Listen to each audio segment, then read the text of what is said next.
So we are now protecting that profile page, and we redirect away if we're not authenticated. If I do log in, on the other hand, if I use valid credentials, I can go to profile and I see that page. And I can also directly enter profile and I see that page.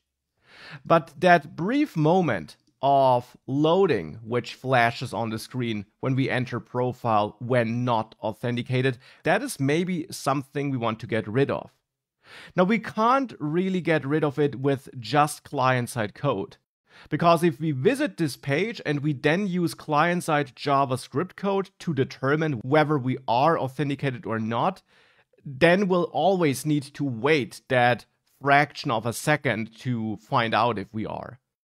But we must not forget that Next.js blends server-side and client-side code. So we can use server-side code to determine whether the user who sent the request is authenticated or not, and return different page content and possibly a redirect if the user is not authenticated. For this, we need to go to the profile page and then add an extra function. The question now just is which function. We could, of course, add the getStaticProps function here.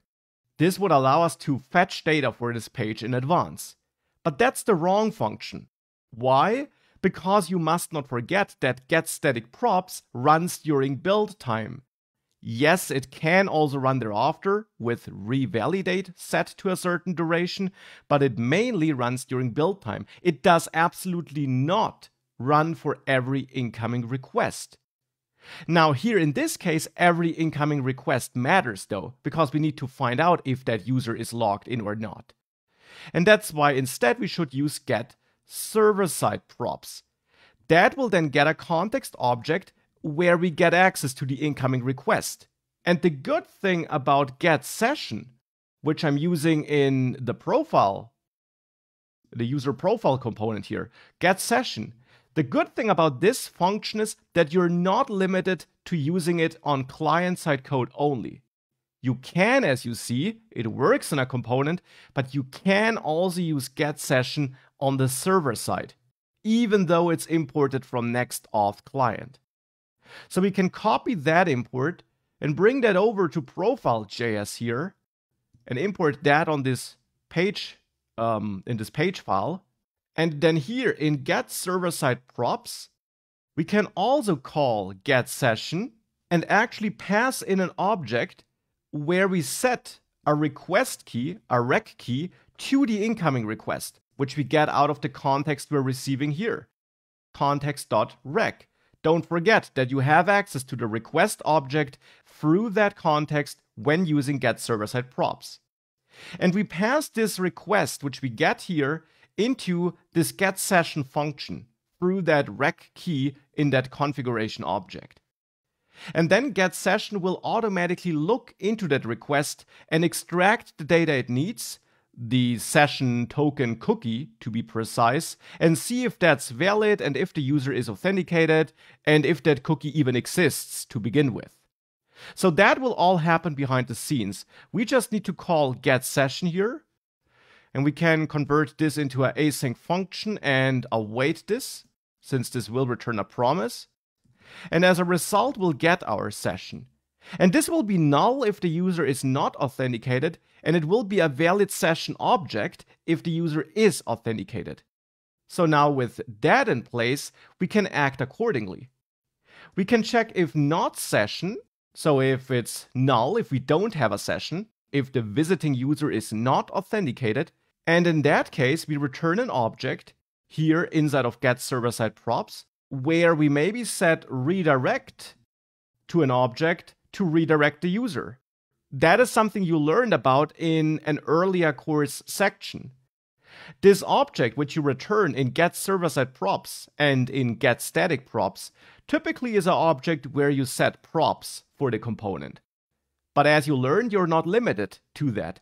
You can also set the not found key to true to show the 404 page, or you set the redirect to an object where you describe the redirect you want to issue. And that will then redirect the user to a different page without even flashing that user profile page. This redirect object then wants a destination key where you specify the path you want to redirect to, for example, to the auth page. And you can add permanent to indicate if that's a permanent redirect, which will always apply, or only a temporary one.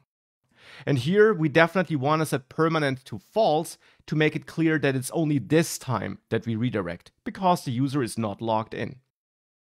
Now, if we don't make it into this if block, we know that there is a session, the user is logged in, and hence we want to return an object where we don't set not found to anything and where we don't redirect, but where we instead just set our props. And if we want, we can then pass the session as a prop to the page, like this. So now we use get server-side props for that. And that means that in the user profile component, we can now get rid of our client-side code. We can comment this out or delete this, because this component, this user profile component here, let me remove the imports, this component, which is used by the profile page, will only be rendered if that page renders. And that page will only render if we are authenticated because of our get server-side props logic. And that might be the more elegant way of handling this, because with this, if we save that, if I'm not logged in and I then visit /profile, I don't even see the profile page flashing. Instead, I'm instantly redirected. Now, if I do log in though, if I do enter valid credentials, then I can go to the profile page and I can also enter it like this and it loads. And that is maybe the more elegant way of handling this, which is why I also wanted to show it to you. Now, with that, however, let's make sure that we also implement something similar for the auth page.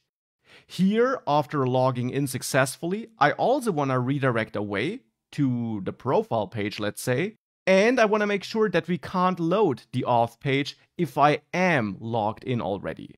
So let's see if we can find a solution for this as well. Just a side note, because I see it, this warning which is showing up here, we can ignore it for now. We will set this environment variable later.